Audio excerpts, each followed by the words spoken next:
Alright, I've decided to re-narrate yet another video from my Facebook page. Want to add a little more life to it, get a little less bland sounding. And plus I have a lot more experience with this thing, so I think I can tell you more about it than I could when I first made it.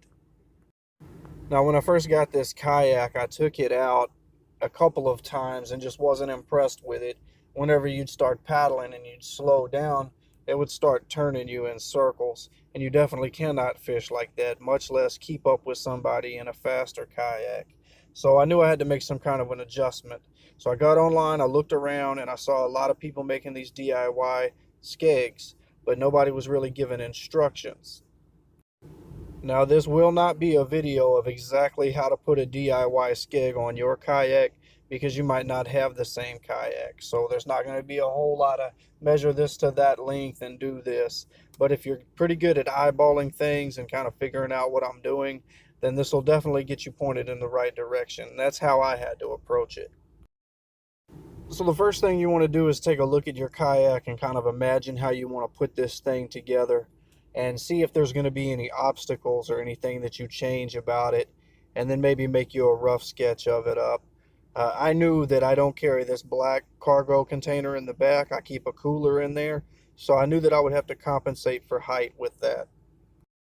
So after I got my sketch together and I figured out generally how I wanted this thing to function, I was able to go down to Walmart as well as the hardware store and get the supplies that I needed to start trying to get this thing put together.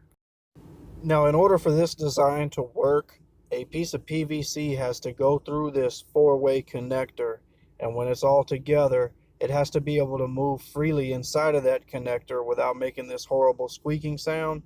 So I filed on this, and then I tested it every now and then to make sure I didn't make it too loose. Once I got that piece to where the PVC would fit in without squeaking, I took it outside and assembled it without gluing it, and just kind of tried it out and saw if I needed to change anything.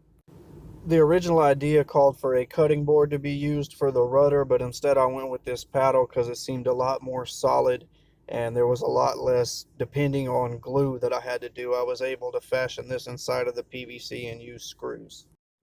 Now I might have ended up doing this the hard way, but I got 1.25 inches so that the handle of the paddle would fit down into the PVC, and then I had to get it connected into the four-way, so I had to assemble this little piece here. I got those two pieces fixed together, and then I cut a piece of 1-inch PVC and put inside of there. Everything here is clamped and drying. That piece of 1 inch is what's going to fit into the four-way. I also did a little bit of filing and fixed this smaller piece inside of the 1 inch with some glue just to add a little bit more strength to the thing. After that whole mess dried, I filed all the excess glue down to where everything fit flush. Then I fit it into the T. I drilled a hole sideways through it and was able to put this pin in there. This way I can take the SKEG paddle part off and put it back on for transporting, or if something breaks I don't have to replace the whole thing, just parts of it. The next thing I did to improve it was by adding a little more structure to the overall design. I put on these side braces, and then I put a brace across the bottom just to add a little more stability so that it didn't wiggle and wobble so much.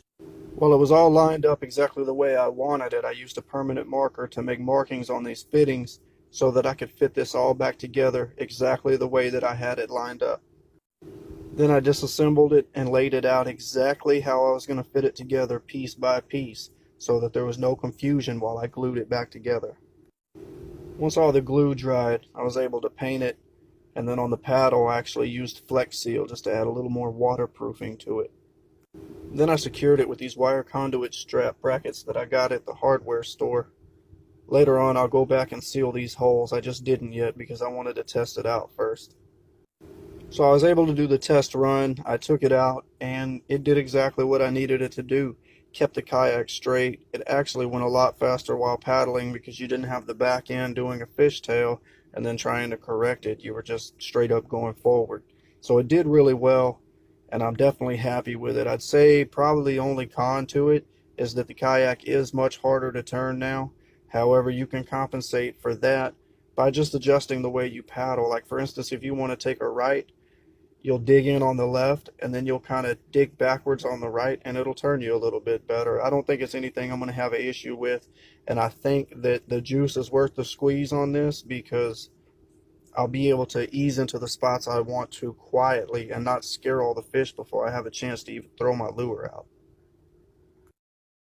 Alright guys, learned this little trick from some intelligent people online. I'll put the link to their page on here so that they get credit for it. You're thinking, what are these earplugs for? Well, they go in the scupper holes. Works wonders. I was a little skeptical about it because they're so small. I was worried they'd pop out, but they didn't. I was out there for a little while, and they worked great. The only downfall I really see is that, I want to be able to take them out, put them back in and all of that. And once they get wet and you squeeze them, they don't really stay contracted long enough to put them back in the hole. I might combat that by putting a little rice in the bag here so that it can absorb the moisture out of them or something. That may just end up with me having a bag of wet rice in the kayak, but hey, catch a little crawfish out of the lake or whatever, you got instant gumbo right there in the kayak. Nothing wrong with that.